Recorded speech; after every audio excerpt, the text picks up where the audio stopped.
This is Talking Bullish, your Bradford Bulls fan podcast. And we're your hosts, Laura Micklefield and Alan Raisin. This week we're going to have a look back at a disappointing result against Leigh. We'll look forward to a trip across to France to play Catalan and play a game of Bull or No-ble for Alan to guess the correct answer. Thank you very much, Laura. Yes, did you enjoy Embrace at the weekend? I know I did. Yeah, they weren't bad, to be fair. I didn't really know much about them. I think I'm probably in the minority there because there seems to be a lot of the crowd that were really pleased with it. But my dad did comment saying that it's the best one we've had so far. So a glowing endorsement. Exactly. Excellent. So they've overtaken Bad Boy Chiller Crew and Tom Zanetti anyway. So yes, I mean, me and my daughter were there. We went up to the stage after a bit of confusion with the stewards because they initially sent us away.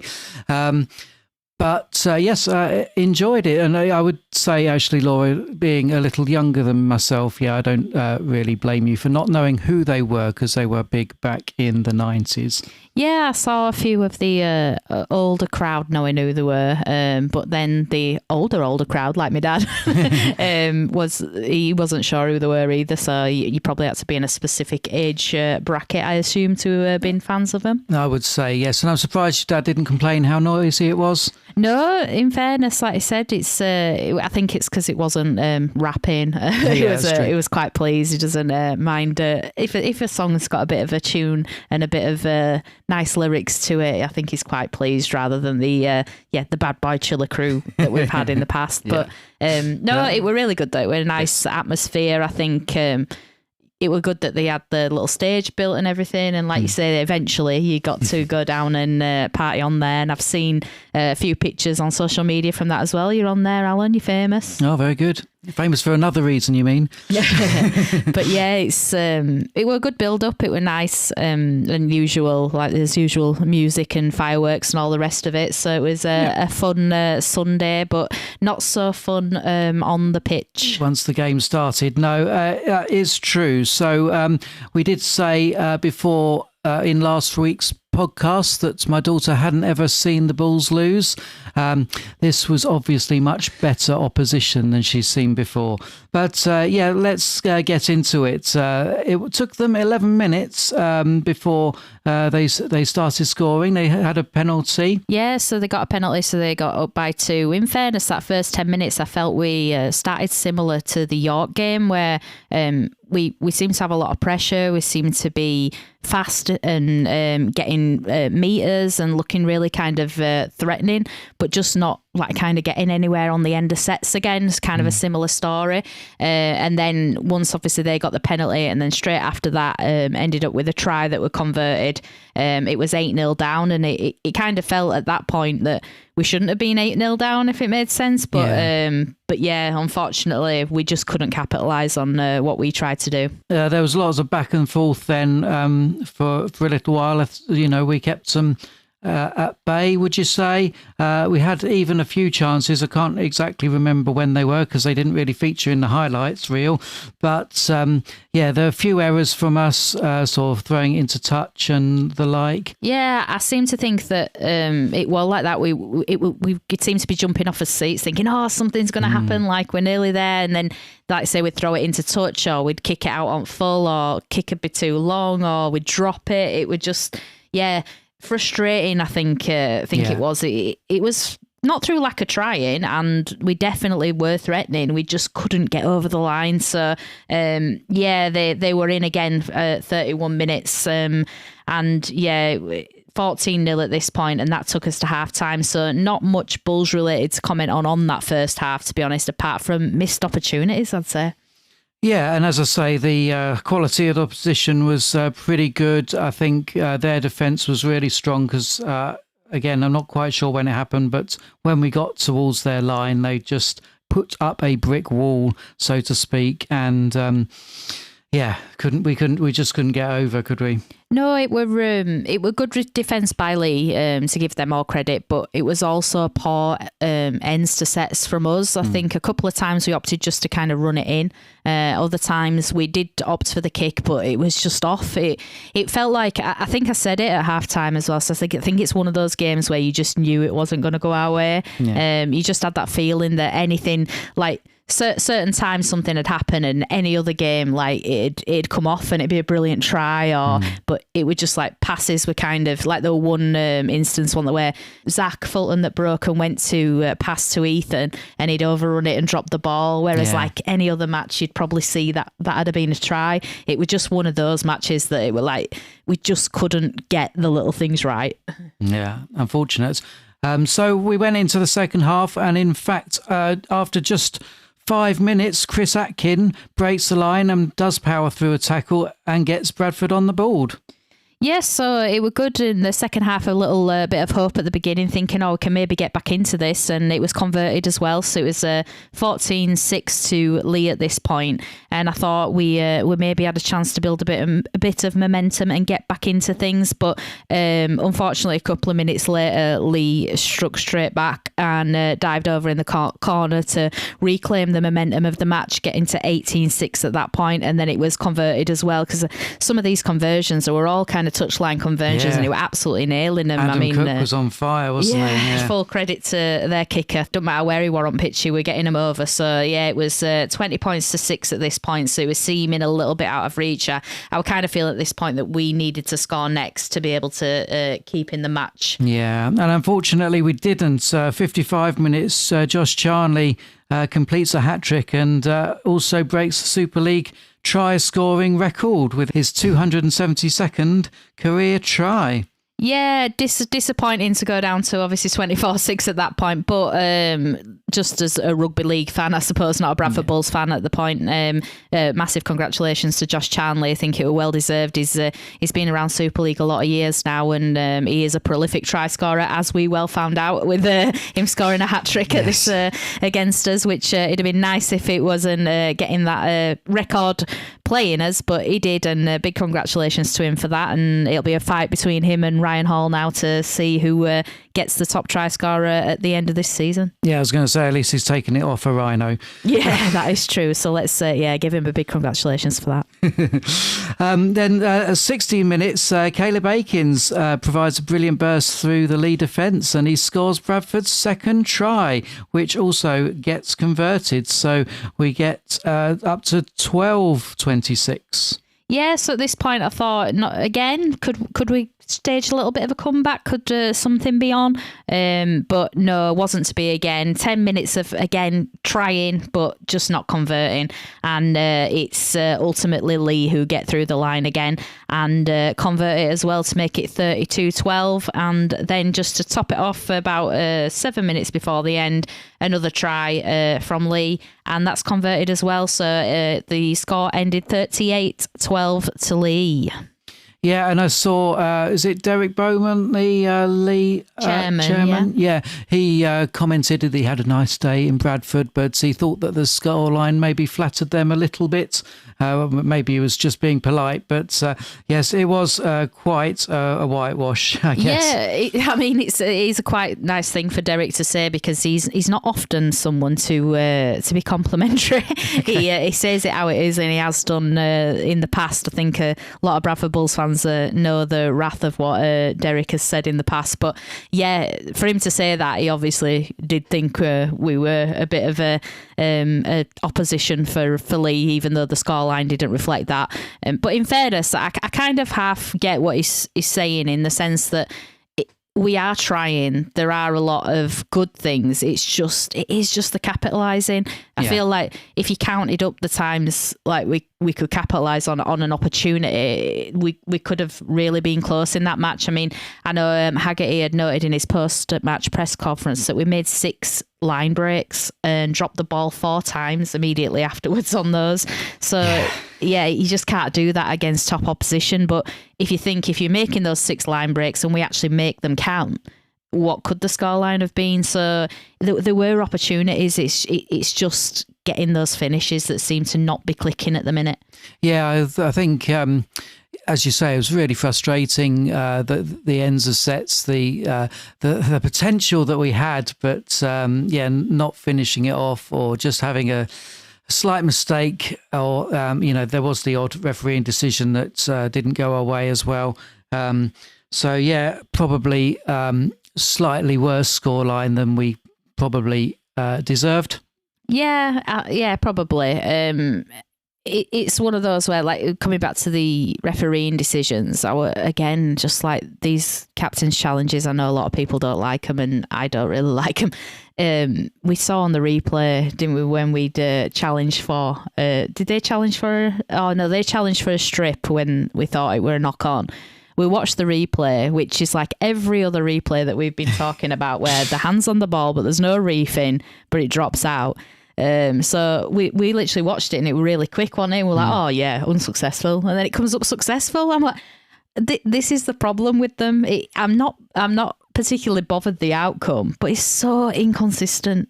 Well, having watched the highlights, as you say, you watched the highlights, it looked like it did hit his knee as it came down. So, but even if it hits his knee, that's loose carry. Oh, is it? So even more conclusive to be knock on. Yeah, right, because it's the ball. It's the ball player's responsibility to keep hold of the ball. So if it knocks a body part of the other player and they drop it, it's still a knock on. It only can be categorised as a ball reef if you've got the ball and ripped it out. So I don't know. It's just the inconsistency of it. Let's say we've probably seen 3 or 4 of these for Bradford where the player's been absolutely adamant that it's been reefed out. And it's been given as a knock on because it's like you're not looking after the ball, and then something like that where it looks exactly the same. It's just not conclusive. It's not good. Yeah, and we also didn't mention one of the other events of the game. There was an injury, wasn't there, to the ref? Oh, yes, of course, yeah.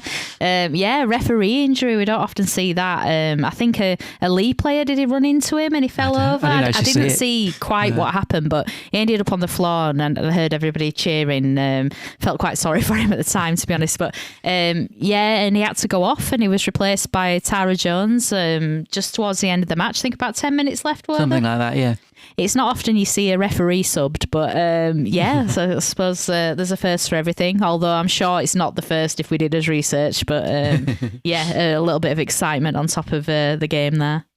Right, so as you said, Kurt thought Atkin had one of his best games in the post-match press conference, but certainly the crowd around us didn't seem to agree and were calling for Hooley from about 60 minutes, I think. Yeah, it's a strange one, this, because I never like to single out individual players, and I know that I had quite a heated conversation with my nephew about players have off days and good days and stuff, and you can't just change week to week and be like, oh, they're rubbish now. It's not. It's sometimes you have good games, sometimes you have bad games.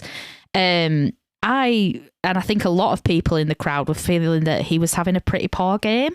I felt like there was we were just lacking in the halves in general. I think with Riley Dean being quite new and obviously getting used to the team, and Atkin, he is a utility player, and I know he can play in the halves, but it's not primarily where he is. I think Nicarima was a big miss. I think we missed that threat on the line. And don't get me wrong, I know he scored a brilliant individual try, did Atkin. So there were moments of really good play. But I think generally in the match, it was a bit lackluster. Again, not to get at him as a player, it's just one of those, like say you have off days and you have good days, but obviously Kurt saw something different because he thought it was one of his best. But I know around us there were a lot of chants for Hooley wanted to come on and asking that Hooley takes his place. Hooley did come on eventually, but he actually took over from Akins, not Atkins. So I'd like to know if anyone listening has got kind of an opinion on what you thought it was like in the halves, whether you thought we did need something different, because obviously at the match it very much sounded like people wanted him off and Hooley on. We did come out with a couple of injuries again, so a bit disappointing. Said that Akins had an abductor injury. Obviously, as mentioned before, that gave Hooley a chance to come on the pitch, so I'm assuming that maybe Hooley will be starting at fullback against Catalan. Let's wait and see. But also they said Dan Russell had a neck injury, and that's really disappointing because I thought he was one of the best players on the pitch on Sunday. I think he worked really hard in defence, and he made a lot of meters as well and made a massive impact. I think he was voted the like Bradford game day man of the match, and it was well deserved as well. So it's unfortunate to see that he's picked up another injury, because he kind of we're off for the majority of the start of the season. We're just getting into a flow of things and seems to be injured again. But fingers crossed that's not too long of a layout, and fingers crossed we get Jade and Nikarima back as well before we travel over to Catalan. Yeah, and then the reserves obviously followed the match at Odsal, playing Leigh themselves, and they managed to win 80 points to 12. Yes, 8-0-12.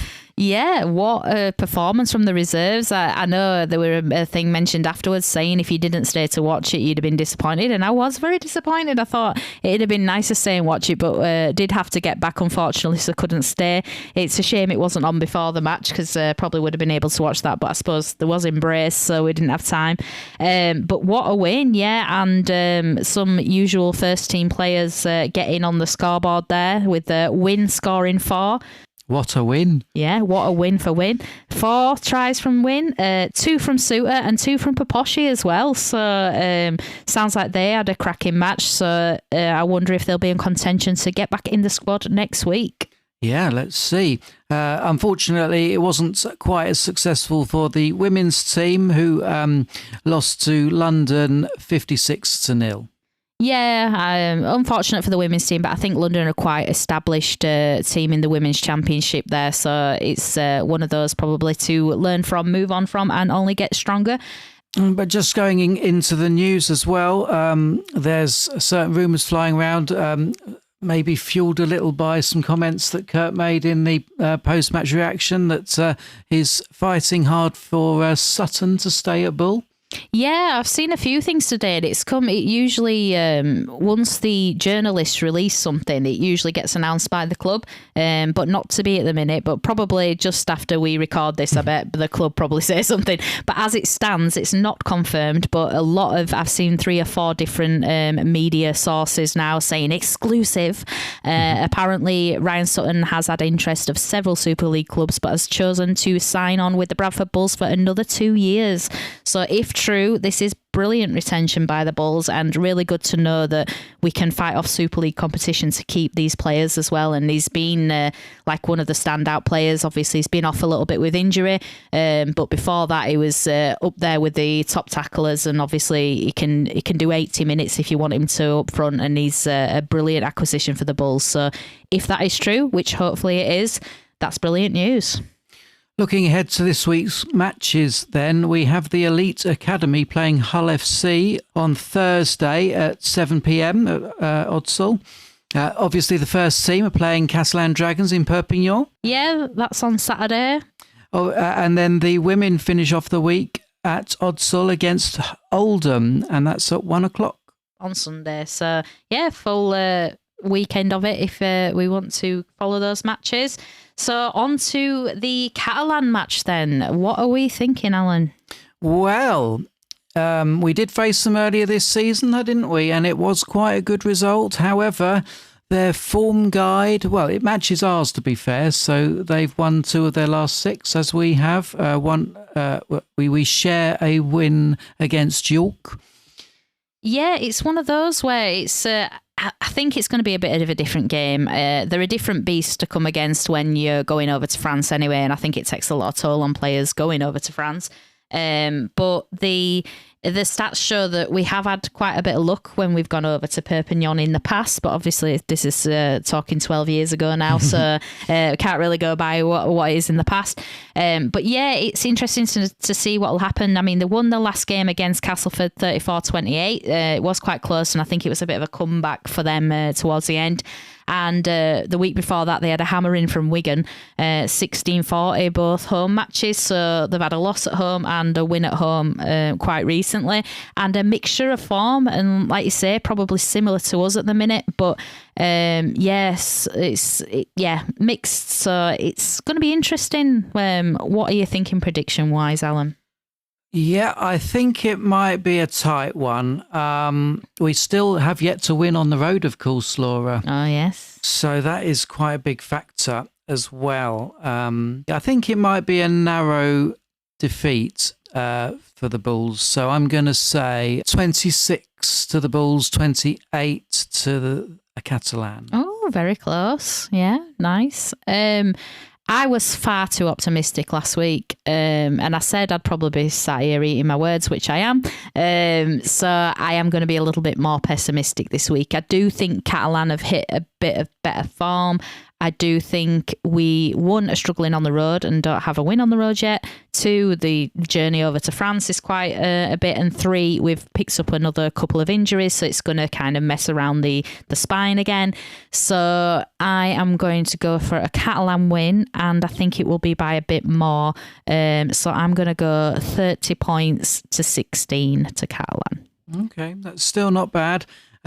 Let's review last week's scores.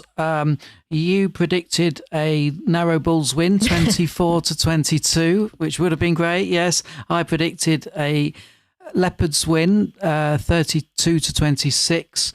And basically that ended up with me getting 10 points and you getting 5. Yeah, I thought I gave you a chance to come back into it here, Alan, with my optimism, but yeah.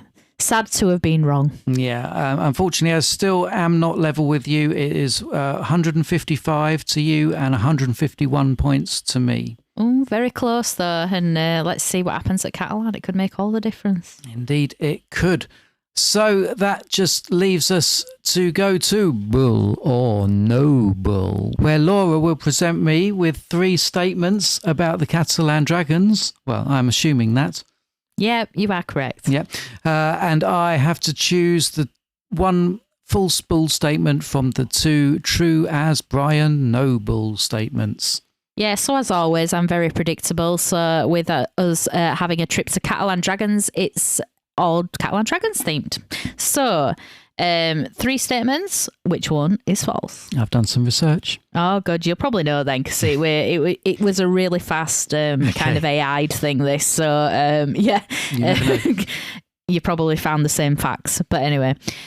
So, Bradford Bulls and Catalan Dragons share an even head-to-head history in Super League with 10 wins each and 1 draw. Mm-hmm. Catalan were the first non-English team to win the Challenge Cup in 2019.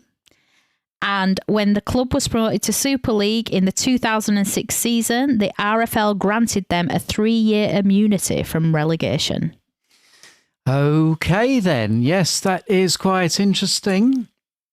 I'm glad I did some research because... Is this the stuff that you saw when you Googled it? Yes, although the first statement I wasn't sure about. So what was? Could you just repeat that one? So Bradford Bulls and Catalan Dragons share an even head-to-head history in Super League with 10 wins each and 1 draw. Yeah. So one of my research sources was Rugby League Project, and we have had 1 draw and 10 games between us, but I didn't think it was equal head-to-head. However, I didn't look at these Super League stats. Yes. So, however... So it could be believable, but also could be false. It could be. However, I did research when they won the Challenge Cup. Ah, okay. And I believe that was in 2018, not 2019, as you slipped in there. So I'm going to go with that as the Bull statement. And the third statement...